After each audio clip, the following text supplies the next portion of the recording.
Les Giardini de la Biennale de Venise, qui est la plus grande manifestation d'art contemporain au niveau mondial, et donc un rendez-vous très important pour tout le monde de l'art et en particulier pour les artistes.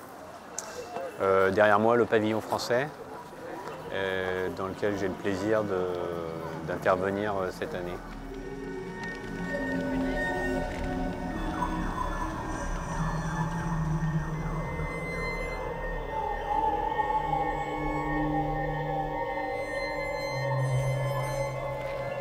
Le dispositif, c'est un studio d'enregistrement qui est hybridé avec une exposition, donc avec les contraintes des deux fonctions.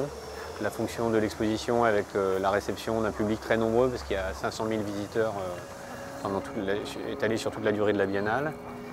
Et puis il y a le fonctionnement du studio, qui lui nécessite la concentration, normalement le silence, etc.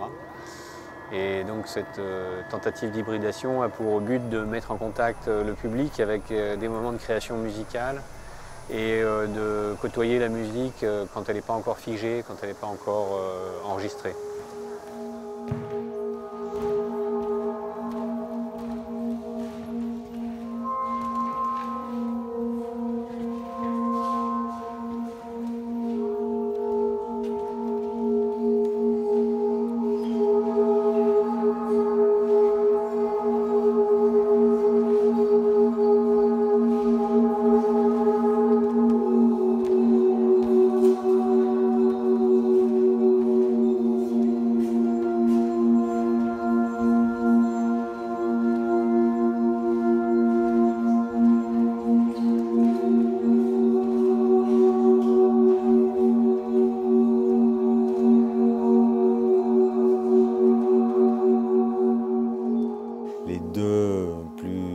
Originaux instruments, on va dire, du studio, c'est le cristal Bachet et le percussion Bachet, donc qui sont des instruments qui nous ont été prêtés par l'atelier Bachet et construits par les frères Bachet. Donc, ce cristal Bachet, il y a des tiges en cristal, il faut plonger les mains dans de l'eau pour pouvoir après les faire résonner, les faire vibrer en fait en mettant les mains dessus, et tout ça résonne sur des plaques en métal qui amplifient le son et qui donnent un son incroyable, un peu comme le principe des verres en fait et des orgues de verre.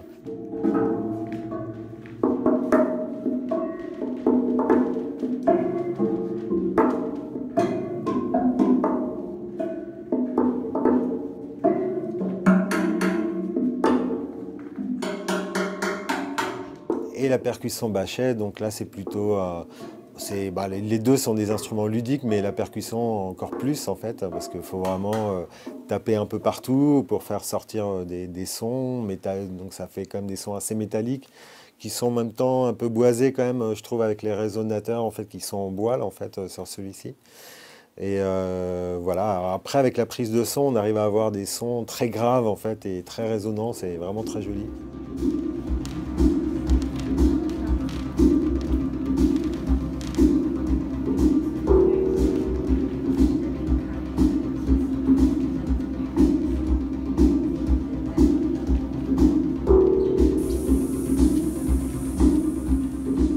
On peut faire énormément de sons, c'est ça qui est vraiment très intéressant, très riche en fait comme instrument, parce que ça va de la percussion à des choses très harmoniques, à du sound design presque, des effets sonores en fait. On peut faire vraiment énormément une palette sonore très très riche en fait, avec les différentes façons de jouer, avec l'archet par exemple, avec les baguettes, avec juste en faisant des accords sur les tiges de verre. Et ce qui est assez marrant, c'est que chacun se l'approprie très rapidement, en fait, vraiment en 2 secondes, on leur montre le principe général vraiment de l'instrument, et après ils sont partis pour essayer de découvrir toute la palette de sons qu'on peut en tirer assez rapidement, en fait.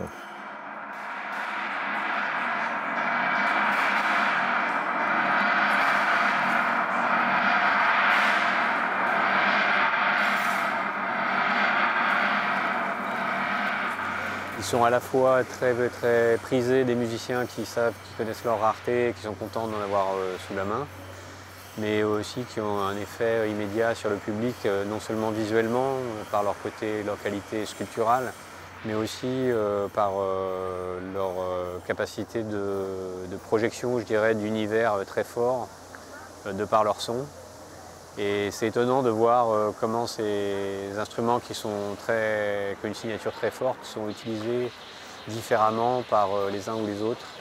Certainement les instruments les plus emblématiques qu'on a réunis là, alors qu'il y en a beaucoup qui sont aussi des instruments rares.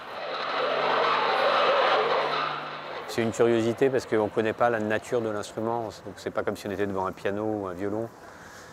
On ne comprend pas comment il fonctionne et il a une dimension magique, mystérieuse.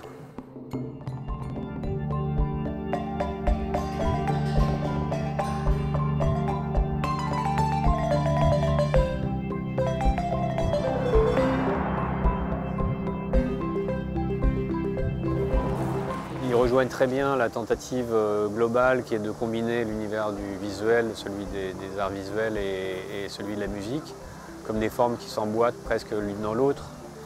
Mais en fait, au-delà de ça, ce qui m'intéresse, c'est qu'il y a une manière de rentrer en vibration, qui est une vibration sonore, mais que sont aussi des fréquences visuelles avec la lumière. Finalement, tout ça est assez lié.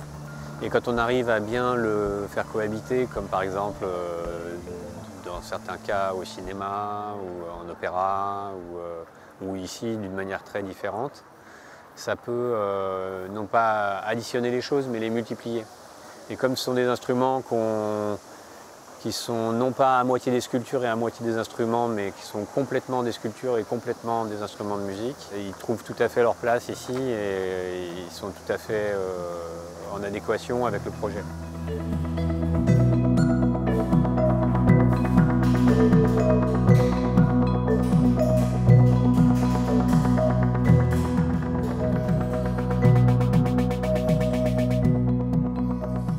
C'est dommage de voir des objets qui sont en train de rentrer dans l'histoire, des objets qui ne sont pas encore protégés par le musée, par le travail aussi muséographique autour de ces objets. Mais comme ils sont pris à moitié comme sculpture, à moitié comme instrument de musique, ils tombent dans aucune case.